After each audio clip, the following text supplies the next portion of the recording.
राम राम भक्तों। तो आज सुनिए प्रेरक कहानी ठंडी रोटी। एक लड़का था। माँ ने उसका विवाह कर दिया, परंतु वह कुछ कमाता नहीं था। माँ जब भी उसको रोटी परोसती थी, तब वह कहती थी कि बेटा, ठंडी रोटी खा लो। लड़के की समझ में नहीं आया कि माँ ऐसा क्यों कहती है, फिर भी वह चुप रहा। एक दिन माँ किसी काम से बाहर गई, तो जाते समय अपनी बहू को कह गई कि जब लड़का आए तो उसको रोटी परोस देना। रोटी परोस कर कह देना कि ठंडी रोटी खा लो। उसने अपने पति से वैसा ही कहा, तो वह चिढ़ गया कि माँ तो कहती ही है, यह भी कहना सीख गई। वह अपनी स्त्री से बोला कि बता, ठंडी रोटी कैसे हुई? रोटी भी गरम है, दाल साग भी गरम है, तो फिर ठंडी रोटी कैसे कहती है? वह बोली कि यह तो आपकी माँ जाने। आपकी ही माँ ने मेरे से ऐसे कहने के लिए कहा था, इसलिए मैंने कह दिया।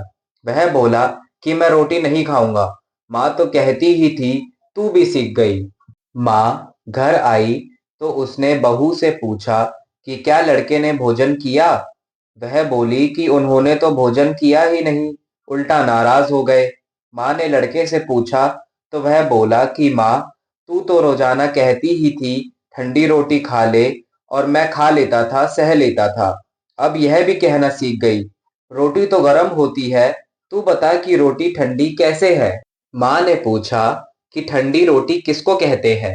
वह बोला, सुबह की बनाई हुई रोटी शाम को ठंडी होती है।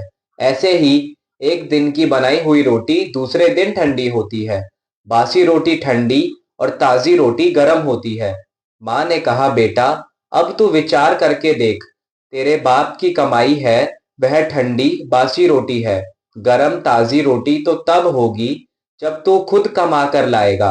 लड़का समझ गया और माँ से बोला कि अब मैं खुद कमाऊंगा और गरम रोटी खाऊंगा।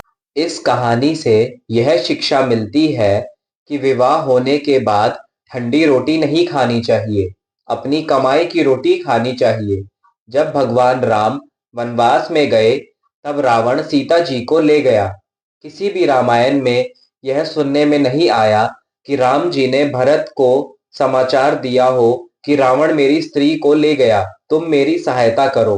कारण कि राम जी इस बात को समझते थे कि विवाह किया है तो स्त्री की रक्षा करना, उसका पालन करना मेरा कर्तव्य। उन्होंने अपनी भुजाओं के बल से पहले सुग्रीव की सहायता की, पीछे उससे सहायता ली। सुग्रीव को राज्य, कोष, पुर और नारी, ये चार चीजें दिलाकर अपनी एक स्त्री के लिए सहायता ली। इसलिए विवाह तभी करना चाहिए जब स्त्री का और बच्चों का पालन पोषण करने की ताकत हो। यह ताकत ना हो तो विवाह नहीं करना चाहिए। जय सिया राम।